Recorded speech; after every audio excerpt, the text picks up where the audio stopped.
Well, I don't know who did that intro video, but that guy deserves a raise. Is all I'm saying. He deserves a raise, although, Yeah. it's the second time we played this with Joey showing up there, and you end up with my face here instead of Joey's. My man is still busy with the work stuff going on. Hopefully, we'll get him on in the next couple of days. We got a lot of fun stuff planned, Yeah, and this miss is a him. little bit of an impromptu afternoon edition of Doggin It. I'm Molina Mike. We obviously know who the legend of Michael Panozzo is, if I get my thumb right. Yeah, it's kind of a spur of the moment show. Breaking news Yeah, show. we got a lot of stuff when it comes to the World Pool Masters on deck in the next couple of days. I'm just going to give you guys a little bit of a heads up. Um, so we're gonna preview the round one in a separate show, and then we're gonna do like a betting odds type of show in another one. The betting odds one is looking to be more like Monday.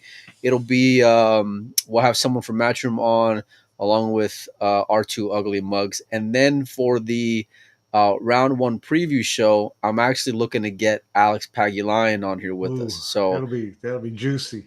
that's he's in the Philippines. I'm trying to coordinate with them. It's tough because of the time difference and all that stuff. Plus, Alex has been known to have some, late night escapades with the poker room or a gambling match or two. So we're trying to coordinate it. But we got breaking news. I'm going to defer to Mike and I'm going to throw the floor over to you, buddy.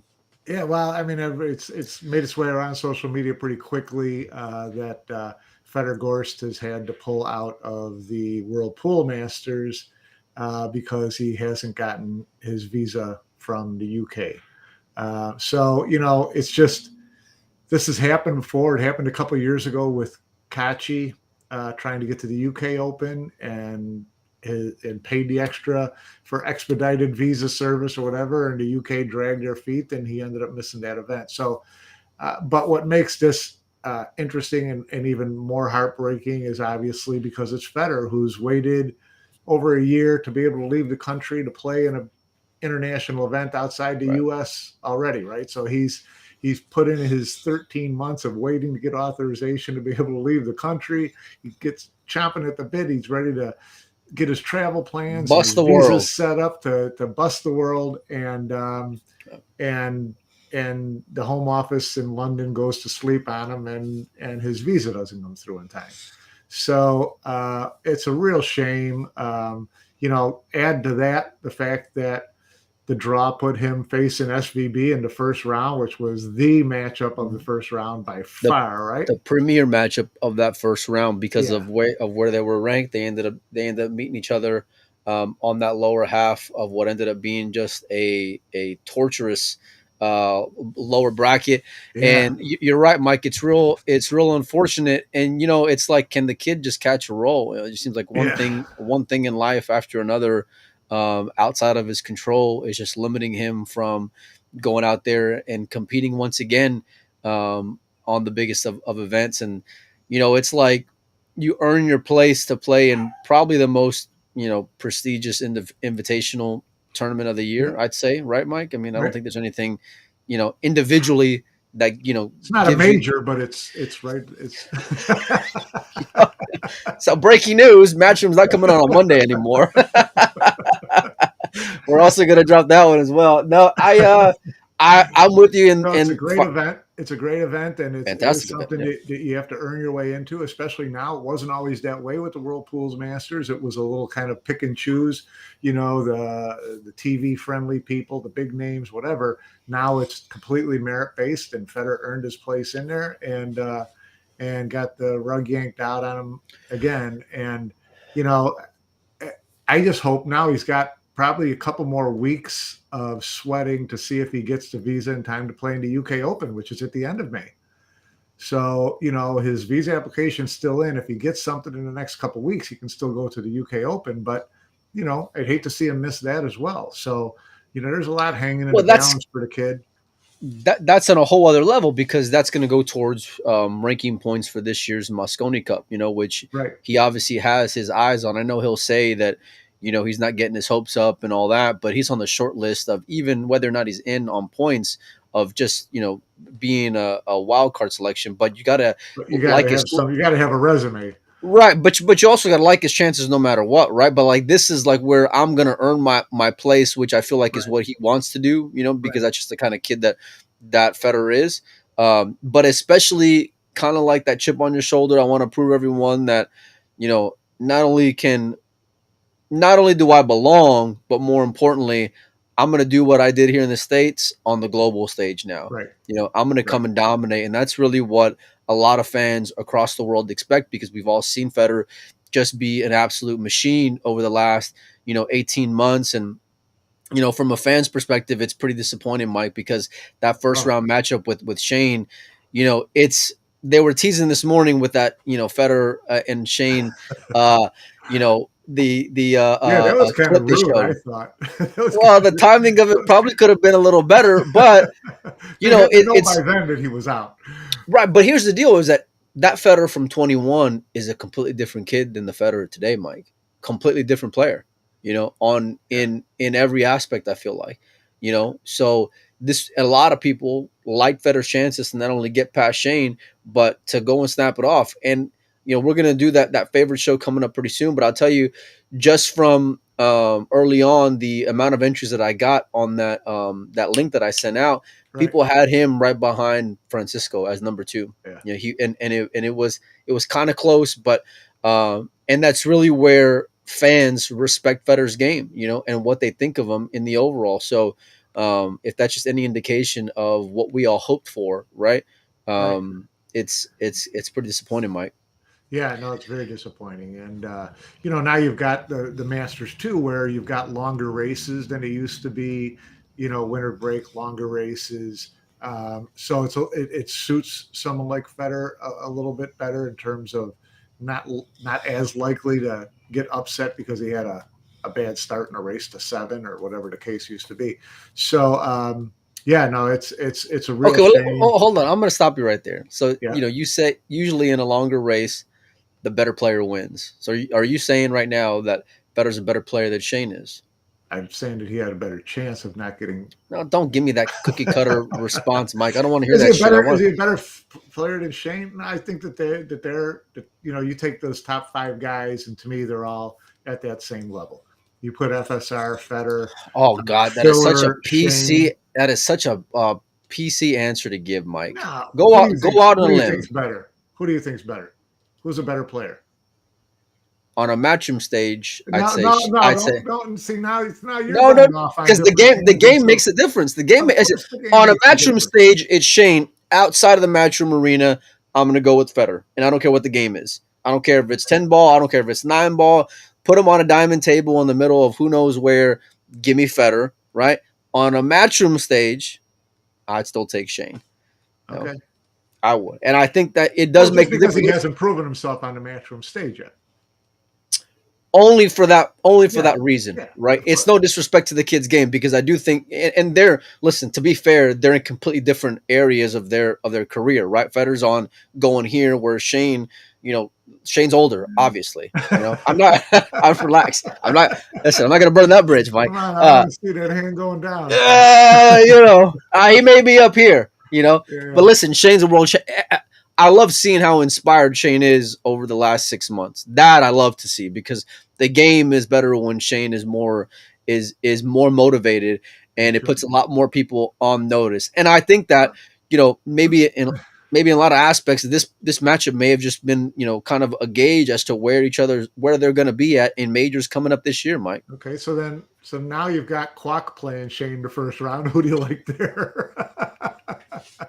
This is the guy that's beaten Wow. Shane, knocked Shane out of the World Championship, knocked Shane out of the Alpha Las Vegas Open. I mean, when you got someone's number, you got someone's number, Mike. You can't argue Yeah, with results, right? And right. I'd be curious to ask Shane, whether off the record or on the record, who he would prefer to play. You just got beat by Federer in the finals at 8 a.m. at Derby City of a non-major, Which and he probably then doesn't even remember. no, yeah, yeah, yeah, yeah. It's a blur. Uh, and then you got Kwok, who, like you said, has beaten him in different environments, different settings, including a matchroom stage. The guy just puts balls in the hole. He just gets out every time. If He's you're he. picking Shane over Federer because Federer has not proven himself on the matchroom I would. stage, are you picking Kwok over Shane because he's beat him twice in a row, once on the matchroom stage? Well, from a betting standpoint, Shane's still going to go in there as a favorite, and I feel Yeah, like, he's probably in nine in going to nine, going to nine, just from a name standpoint. You're just looking at the name on the marquee. You probably got to spot the guy too, and I gladly take the two, getting the guy from Vietnam, even on short notice. Um, I don't know what his preparation has been like, or if they let him know over the last week, hey, you're on deck, be ready, start getting prepared. I don't know any of that, but I tell you, if I'm that guy and I'm going into this type of event knowing that I've beat this guy over and over again the last few meetings, I like my spot. Me and Yeah, Melissa Helen just did a question of the day, which has not been posted, but part of that was like the mental, like your mental approach when you've had someone's number, yeah, you know, and how that affects you going into it, whether as a favorite, whether on paper you are a favorite, or maybe just in here you think you're the favorite. And that's why I'd be curious to see who Shane would have preferred playing, Mike. You know, yeah. Shane would always say that he's thinking he doesn't care. He's going to play and try to beat whoever he, plays. But there were some years where everybody's like, well, Filler's got Shane's number, and then they got into late in one of the big events, and Shane drilled him. So great players, you're not going to beat them too many times before they figure it out, and he's not going to go in afraid of Quack because he's lost to him twice in a row. I think the I think person it's that more than helps. I twice. think. I think the person that helps more is Quack going in there feeling confident against Shane. I don't think Shane's going in there worried that Yeah, listen, you've won the event two times, right? You know what it takes to get there. You've done it under yeah, under the format, which has been even more pressure packed in this race to nine, because I feel like you do have a little bit of breathing room early on where you didn't have that in a race to seven, knowing who that guy is across from you, right? No matter who it is, yeah. his experience is gonna help carry him through. And we'll go over more of this matchup whenever we do that round Yeah, one yeah, on right, the right, show. right. But But yeah, for now, uh, it's we're talking about Fedor and what a tough break it is, and I will share some with. I spoke with him about it, and he had texted me last week because he was in Chicago. He had texted me he went to a Chicago Cubs game. I can't believe he'd come to Chicago, go to a Cubs game instead of a White Sox game. But anyways, give me a break, uh, Mike. Nobody wants everybody wants to go to Wrigley. Get over it. All right. yeah, it's a frat boy Yeah. nation. But anyways, but he was in town to go to the Spanish consulate because he wanted to get a Spanish visa. He was going from the UK after the UK Open. He was going to the Philippines, and then from Philippines to Spain, and then from Spain to Turkey. So, he was going downtown in Chicago to the Spanish consulate. Had a meeting all set up, and got in there, and he said they just tortured him for 3 hours, and told him to his face, you've got a Russian passport, right? That's going to be a problem. And it's like, geez, give the kid a freaking break. So now he had to jump through hoops and spend 3 hours running around all over downtown Chicago to try to get himself squared away with the Spanish consulate before they finally accepted his application. And now who knows how long he's going to wait to see if he gets that visa. And then even Uh, then, there's no guarantee that he's going to get it. Am I understanding that right, Mike?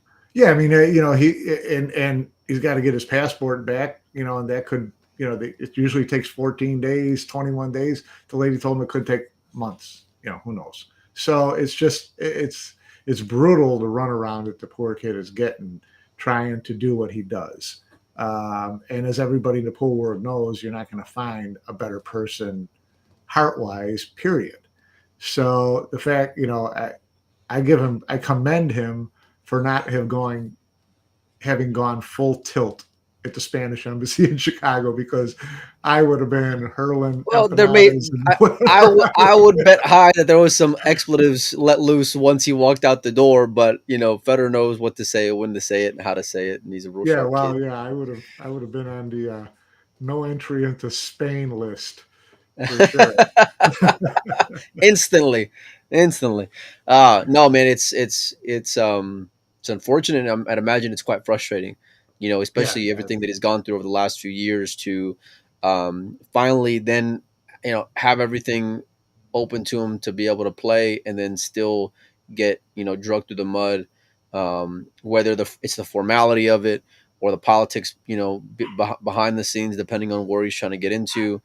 It takes a certain person to to be optimistic and to keep yourself motivated, Mike, because Yeah. I mean, there's not many people that are built like that, and I don't know that I would be as strong Yeah, as he you only is. get beat down so many times before it starts to like wear on you, right? But he's a young kid. He's got a good head on his shoulders. He's mentally strong. We know that.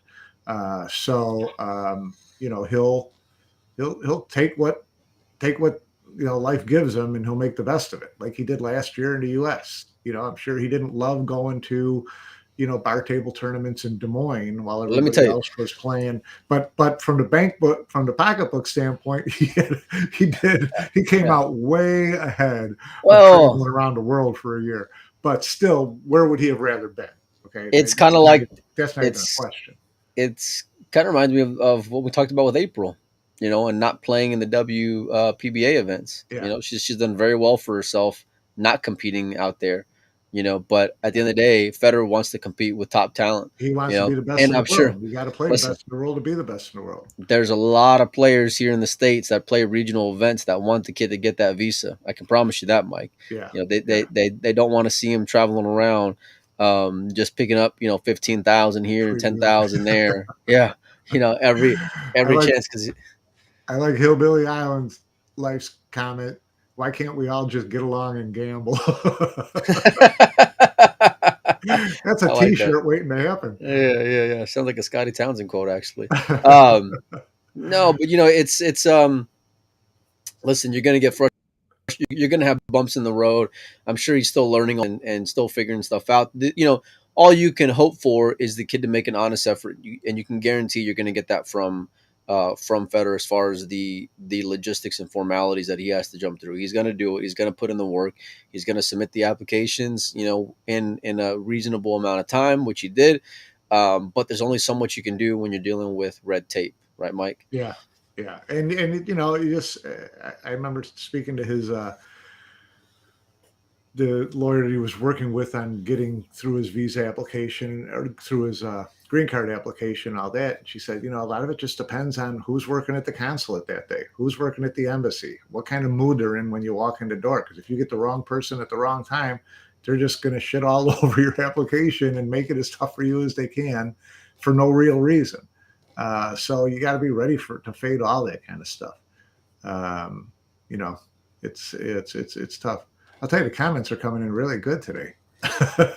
Yeah, we see them all, you guys. Someone said, this is why pool won't make it as a sport. Oh god. And this is why we can never be mainstream. Uh yeah, man.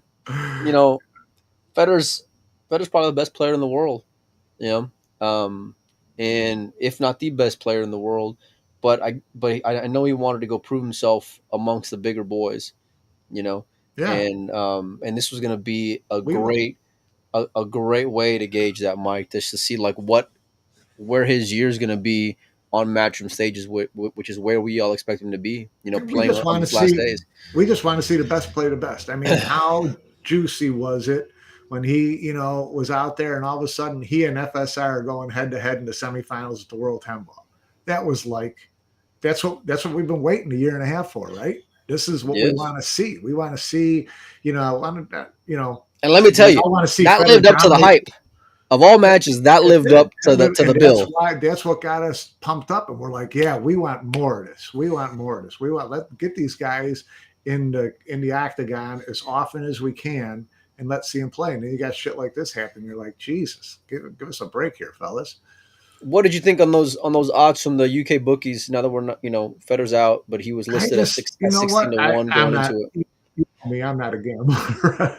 I'll bet lunch with someone and still not, No, I know, but get you've the been worst of around it. long enough to see it.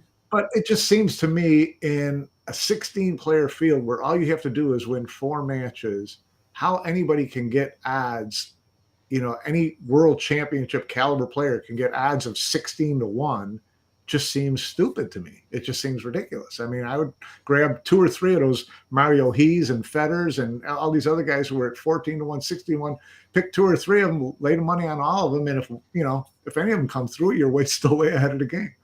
Well, let me tell So you, I love Mario, but Mario's no Fedor, you know, no, he's and not. He's not. yeah, And the odds are only if you win the entire tournament. We know, yeah, what yeah, happens to yeah. Mario when he hits the final. Um, but it's it just the odds to me. I don't know. Um, you know, you were talking about maybe some from Matchroom coming on, and would love to talk to Emily or Matt Lynch about you know what they know about how these odds get thrown together. What kind of information do they give these guys? Information on history. Where do they get their information from that they're gauging these odds on? But don't you Well, think? Don't you think to get players who are top 10, top 12 players in the world and give them 15 to 1 odds on winning four matches is a little bit steep? It's I four don't. matches, Mike. Yeah, I know, man. But listen, the house don't lose a whole lot, Mike. You know, so those guys, I'd imagine, do their due diligence in order to protect What their. what kind of due diligence can they do? It's pool. Well, I It's mean, not like fuck, snooker. It's maybe. not like the NFL. It's not like professional soccer. They don't have a lot of history and factual information and stats to go from. So it's just a wing and a prayer, I think. No, but I mean, listen, if you're giving Zhang 66 to 1, which again, we'll dive on into this later, but the guy's won the All Japan before. Just to give you an example of the caliber of that kid's ability, So, and when it comes to Federer, listen, I think he's a phenomenal player. But like I've said a million times, I think the game matters, and where the game is played makes a difference.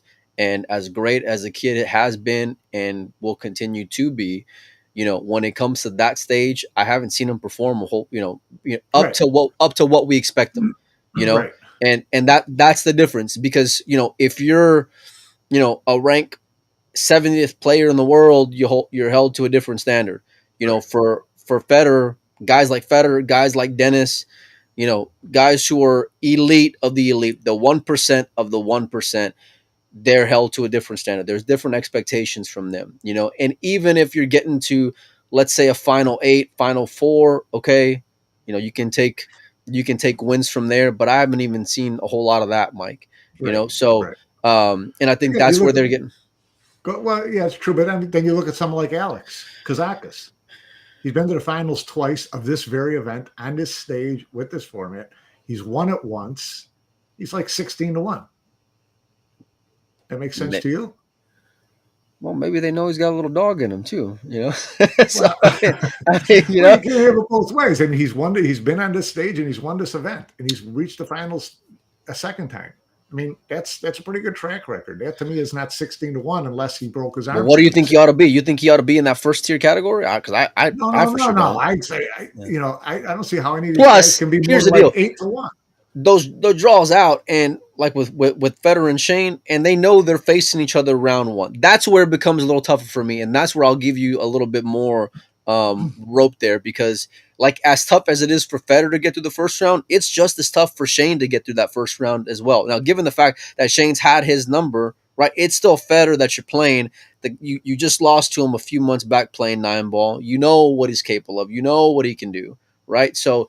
You know, and damn, Mike, now I feel even more robbed talking about this matchup, and you Yeah, know, no, it sucks. It sucks all the way around.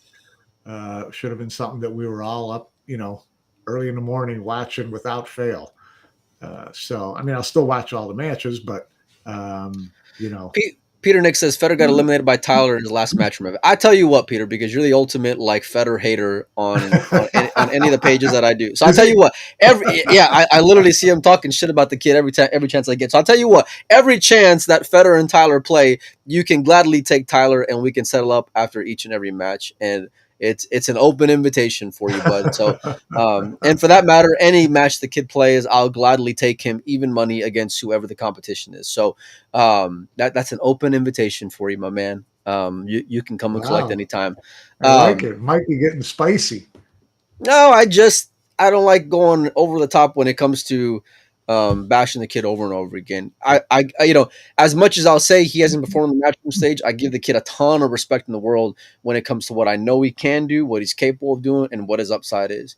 You know, and even then, Fedor's upside is based on the fact that he's already at the top of the hill. You know, because he's right there in my mind with anybody on earth. You know, I'd like to see him go and snap off more Europeans and UKs and US Opens and, you know, win more world championships. But like, listen, he's like what, 22? We're gonna get plenty of chances to get to see the kid compete.